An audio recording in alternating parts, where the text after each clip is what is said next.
భారీ భారీ క్వశ్చన్లే ఆన్సర్ చేశారు ఇప్పుడు.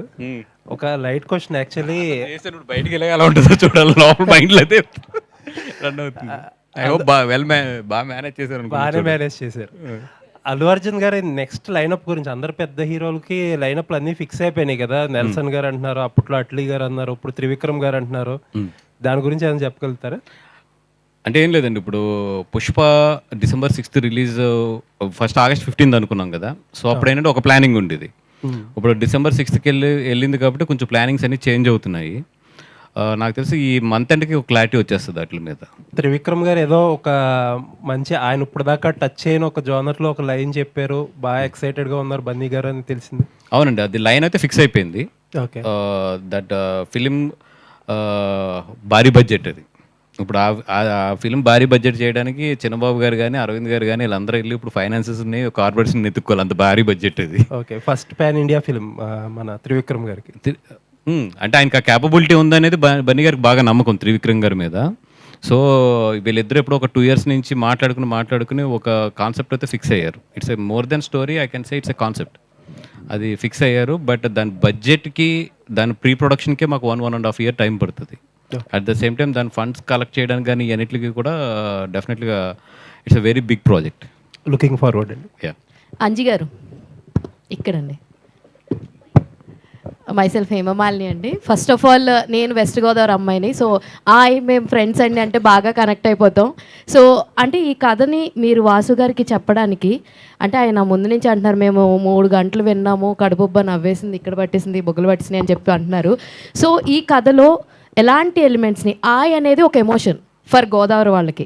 అంటే మనం బాధలో ఉన్నా, హ్యాపీలో ఉన్నా, సంతోషంగా ఏమున్నా కానీ ఆ సిచ్యువేషన్లో ఆ స్లాంగ్ అలవాటైన వాళ్ళకి అది చాలా ఈజీ. సో ఈ ఆయలో మీరు ఎన్ని ఎమోషన్స్ని చూపించాలనుకుంటున్నారు? అండ్ మీరు బన్నీవాసు గారికి అంత ఈజీగా ఆయన నవ్విచ్చేసే అంత, అంటే మీరు ఆన్ స్టేజ్ కూడా బాగా నవ్విచ్చేశారు. సో అప్పుడు ఆయన దగ్గరికి వెళ్ళి కథ చెప్పడానికి ఏం ప్రిపేర్ అయ్యారు? ఈ టెక్నిక్ చెప్పనా నేను? బన్నీవాస్ గారికి కథ చెప్తే గమ్మున ఒప్పుకోవడం అనేది ఇండస్ట్రీలో బాగా ఎక్కువ ఉంటుంది, లేదా ఆయన టైం తీసుకుంటాడు బాగా చెప్పడానికి. కానీ అందుకని కథ చెప్పకుండా ఫన్ చెప్పుకొచ్చాడు మొత్తం, నాకు ఇష్టం వద్దని చెప్పి. యాక్చువల్గా ఈ కథ కొన్ని నెరేషన్స్ అయిన తర్వాత కొంతమంది దగ్గరికి యాక్చువల్గా అదే చెప్తున్నప్పుడు ఎవరైనా నాకు ముందు ఎక్స్పీరియన్స్ ఏంటంటే, నెరేషన్ చెప్తున్నప్పుడు కొంతమంది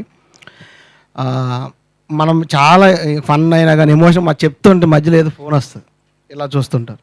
ఇలా రకరకాల కొన్ని ఎక్స్పీరియన్స్ చూసాం. కానీ ఫస్ట్ టైము ఈ కథ చెప్తున్నప్పుడు సరే బన్నీవాస్ గారు లాంటి పిలిచాడు, వెళ్ళి చెప్తున్నాం అన్నప్పుడు నాకు ఎక్కడ బాగా నచ్చిందంటే ఈయన ఇంత మంచి పొజిషన్లో ఉండడం కారణం ఏంటంటే, ఫస్ట్ అన్నీ అడిగాడు అంతా మామూలుగా అది ఇది అయిన తర్వాత చెప్పినప్పుడు 1 నిమిషం అని చెప్పి ఫోన్ సైలెంట్లో పెట్టి ఇట్లా కూడా పెట్టకుండా ఇట్లా పెట్టాడు.